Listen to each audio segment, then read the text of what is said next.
that we need change, and it is about recognising our laurels and then determining not to rest on them. This concept here of being positively deviant is critical.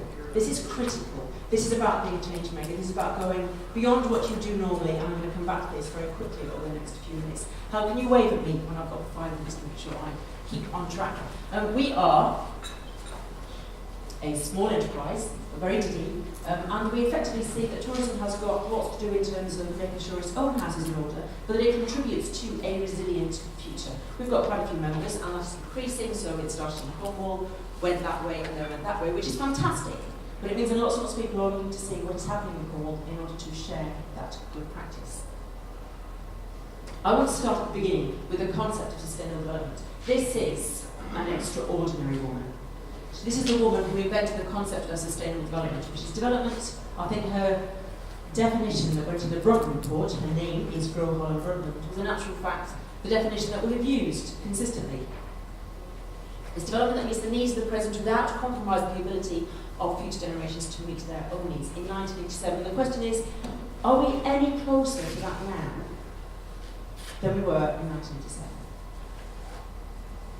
I would say we're doing quite a good job going into reverse, in actual fact. We are doing some really good stuff inside tourism. We have responsible and sustainable and low impact tourism doing extraordinary things here, elsewhere across the United Kingdom, Great Britain, overseas, internationally, doing some big infrastructural things as well as really, really critical stuff on the ground.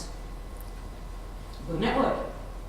We've got lots of members across the world. We deliver all sorts of tools for businesses. We deliver measuring tools so they can look at things like their carbon. We deliver communication tools so they can see how to engage with each other and how to engage with our visitors. We have training programs so that we can encourage businesses to be landscape champions and heritage champions and marine champions and look after what it is that creates the product in Cornwall. And we find ways to get past the blather to make sure that people know what they're talking about and know how they can pass on that good stuff, that ability to be resilient and to be deviant to people that they are working with, their staff or visitors or peer businesses. That's critical because it can seem quite overwhelming. And a lot of this is about teaching people how we eat the elephant, and the answer is one bit at a time. The issue is how quickly. And lots of business support. Tools, websites, organisations, checklists, signposting, case studies, all here. How to be green and gorgeous. Whether it's about changing light bulbs or installing new technologies using low-impact cleaners or building a straw bale house, it's all happening in Cornwall and here. This way you'll find the tools, the case studies, and the help to get you going or move you faster. So keep going, those of you who are already doing it. And I know people here are. This is a deliberate mechanism to ensure that those who are doing can find a way of doing even more because I know we need it. And we have our posse of ambassadors, our positive deviant businesses, whether they're campsites, electric car hire firms, large hotels, small hotels, beach cafes, guides, the lot, all of whom are out there and delivering change on the ground. These are what we call our early adopters, our bell cows, our positive deviants, ones who are willing to do things differently. To say, in actual fact, we can do more than we did last year, and maybe we've got a role to do things that nobody else is doing. And it's a bit scary, it's quite scary, sometimes it's really, really terrifying. But it needs to happen. And if we're not going to do it, then who is? And we talk about the basics. Ecology. Ecology is simply a system whereby things work together. The ecology of change. And ecology just comes from the concept of the knowledge of the home. The ecos is home. It's not to do with hugging trees, it's to do with the resources that we have, the hearth, the home, the place where we are. Economics is not actually about money. Ecology is the knowledge of the home. Economics is management of our resources, management of our place. Which makes you wonder what some economists are doing, that are in charge of our marketplaces, and whether they have understood where their terms come from originally. And sadly, despite the efforts that we're making to date, which are multiple and diverse, there are some big issues. As a species, our behaviour, and some would say our industry, is extractive, our maths is selective, and our thinking is linear. We don't think in a system of ecology, we think in straight lines and what is there for personal gain. broadly speaking, as a species at the moment, or that at least is the predominant, prevalent paradigm. The selected maths bit is simply beautifully put by a mathematician. I don't do maths, I don't get numbers, but I get this guy. He's a bearded mathematician, and he said our greatest weakness is our inability to understand the exponential function. A bell jar. One bacterium in the bell jar, that bacterium doubles every minute. So from 11 o'clock in the morning, 1 minute past 11, you have 2 bacteria. 2 minutes later, you have 4, then 8, then 16. It takes 1 hour for that bell jar to fill, and the question is, at what point is the bell jar half full? Imagine that as a metaphor for the way in which we use resources, and the answer, of course, is 4 minutes to 12. So the second question is, at what point do the bacteria realise they're in trouble? And the answer is, not too late. This is the path that we are on as a species. Right now, on this planet, there are twice as many people as when I was born, and I'm not that old. I am really not that old. I've been in this game a long time, but there are people in the audience who are even longer in the tooth and brave than I have been doing this, but that is a ridiculous multiplication of impact on the planet. And they all want to travel. We all want to have an equal standard of life, quality of living. And yet we're causing all sorts of mayhem. Here, elsewhere. Too much water, not enough water. Australia's got some really significant problems, as an example. 90 days, 122 records broken throughout Australia. That's hardcore. This is just outside Cornwall. That was a bit of a problem last year. Just before Easter, by God, they worked hard to get that fixed. But of course, it's in the same place. We will have the same problem next time storms come. We're not really thinking in systems or intelligently about this, and we seem to be on the same path, but a little bit faster. This isn't a graph. This is the only one that looks anything like a graph. I'm going to give you 2 stats. One is, since we started thinking about carbon emissions on our planet, around about late 80s, 90s, and now, our emissions, in fact, have increased by 61%. That is not a reduction. As I say, I'm no mathematician, but it is categorically not a reduction. And essentially, if we want to look at reducing, to keep within the 2 degrees increase, we're looking at 8 to 9% a year. So at the moment, we're going up, and we need to bring it down. Now, that level of decrease, in actual fact, is comparable to something like the Great Depression. There must be a better way of reducing our carbon emissions without having a whole-scale planetary collapse. This is an important book. I would recommend heartily that you start looking at it, because our tourism industry operates within a system that Naomi Klein is describing. And this guy, Kevin Anderson, is quoted a great deal. He was at one of the last tourism conferences that Harold organised, and he set it out as it is. And it wasn't easy listening. We are in that, we are in this. This is the system in which we are operating and trying to do our best, but in actual fact, unless we acknowledge where we are and what the system is that surrounds us, we are hiding to nowhere. Not only that, but we have extraordinary, shameful inequality blossoming, blooming, thriving in our individual countries and across the world. The spirit level is also an excellent read. And they talk about alarming things like the greater your income inequality, the greater the index of health and social problems. Up here is the UK. We are doing brilliantly in health and wellbeing problems. I'm not sure I would see that as an achievement of excellence. Sao Paulo. I think that's disgraceful. Absolutely, categorically, underlining big capital letters, disgraceful. And we have our own versions. We have an increase in food banks in this country which is eye-watering. 85% of the people that use the food bank in Truro, which has a massive tourism sector as part of Cornwall, are in work. Isn't scroungers?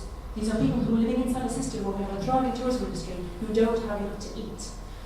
So what is tourism doing about that? This is a photograph that was taken last year and went viral. This is a golf course on the Moroccan border, and those are immigrants trying to get in. And look at the way in which the golfers are engaging with that level of inequality. They're not. At all. This is where we have normalised and institutionalised inequality and has and have-nots. This is our industry. It's not the way that I work in Cornwall, but this is our industry. So what are we doing to grapple with some of that? What are we doing to say, that's not okay, that is really not okay? And the thing is, everybody's looking at it. This went viral, that photograph, within days. And the photographer that took it was, he said quite clearly what he thought. And the word is getting out that in actual fact we cannot do this anymore, it is not acceptable. All in the name of those three letters.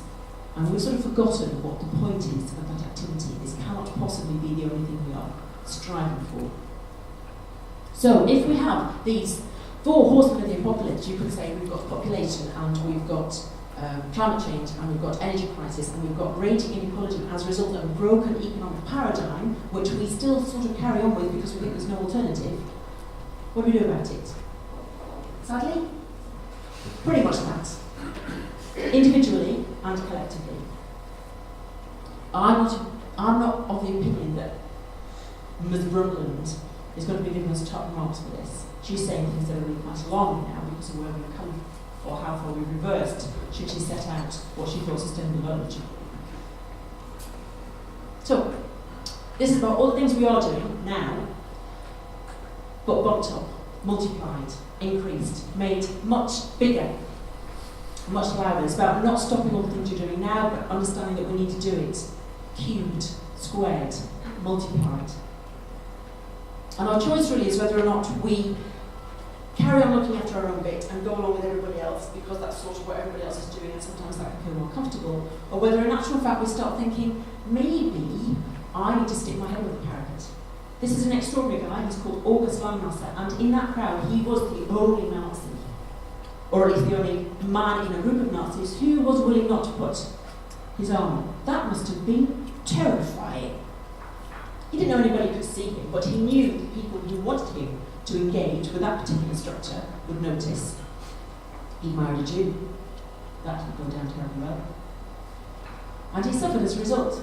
But by God, that man had balls. He was willing to say, this is not okay, I disagree, even though I'm the only one that thinks this isn't right, I'm still going to say, I'm not waiting for people to follow me, I just need to stand on my principles. So, what are we doing collectively as an industry and individually to ask what is tourism doing, not just to be a little bit better than we were, but actually to change stuff, to go outside where we are and deliberately, actively change what is happening. Because we don't want to be doing that. We really don't want to be doing that. And we don't want to be kidding ourselves that we're changing things when in actual fact that is what we're doing. There are people who are starting the Net Positive Group, like Forum for the Future, working with the Kingfisher Group, looking at making sure that they are net positive, that all their impacts as an organisation are net positive, not just a little bit less bad, but actively good. And we have many, many, many examples where we are looking at how we can increase our positive benefits. But maybe this is about realising, don't wait for permission to do things really differently. Don't wait for the structure to change. Don't wait for the bosses to tell us we are going to change the way we tackle these things. We have to start doing it ourselves now, individually. Not about doing relatively less damage. Not anymore, but doing positive more good, which is why these guys are really, really important, why you guys are really important. These are the businesses that are part of the network. It's also the individuals in this room who started to do things differently and start to create a new norm in sustainable tourism. So it's about businesses here, there are businesses here, but it's also about managers and academics and officers going outside your sphere of influence, outside your ability to influence and finding other areas. Leadership beyond authority, going into areas where you have no authority but still wanting to change it, whether it's your tourism associations or chambers of commerce, parish councils, and getting involved. What are we doing collectively for this area? We might not be able to fix our power, but we might be able to fix our parish. Getting involved in planning, getting really involved in planning and what's happening in your areas. Getting involved in the local food bank. Seeing if you can find land to offer to allotment holders to start growing food locally. Not just making sure that you don't use chemicals on your lawn, but what can you do to contribute more actively? Maybe looking at local community energy schemes. We're starting to develop a small, very small program called Reboot, where we're looking at the natural systems on which we rely. You know, those things like water and air, soil, climate resilience, simple stuff, and seeing what businesses can do, because in actual fact, they own or have access to a great deal. Tourism businesses have access to a great deal of land across Cornwall. And now they've got the inside sorted, they're going to go out. see what they can do outside, how they can deliver environmental growth, not just economic growth, how they can make those systems better. It means growing our habitat, our soil, our spaces, and thereby contributing to well-being. And they're doing extraordinary things. Simple things. Because don't be under any illusion that people in charge know what they're doing. This is broadly how economics works. The bit in the middle hasn't happened yet, but we still need to be using that model. And maybe it's about time we figured out our own kind of economics. So we're getting together with businesses in the Western world and say, what would our place look like if we were in charge of our economy, if we were delivering social well-being and environmental growth, and changing the whole thing. Not just making sure that our business runs better, but seeing how our business fits in our community and actively changing, cattle-prodding the systems and the structures and the people in charge to make sure it does behave better for the benefit of everyone.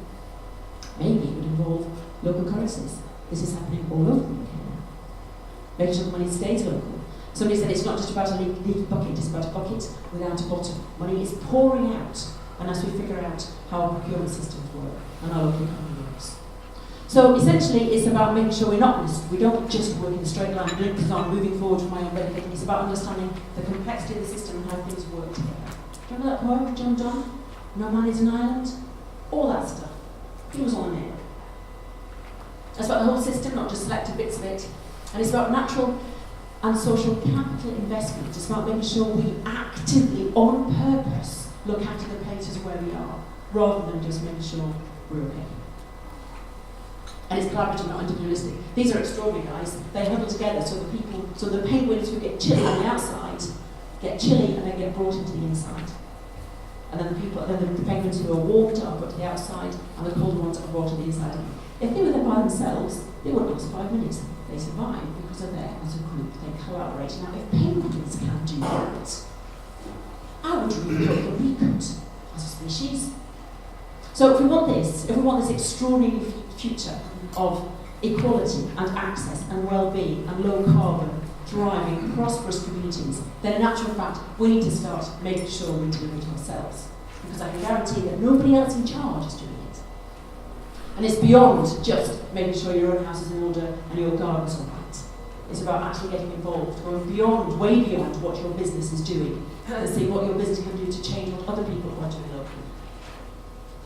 It's about being a positive deviant and showing the way forward. And I would say that you guys are well on that track. Please don't stop now. You're carrying the fire. Thank you very much indeed.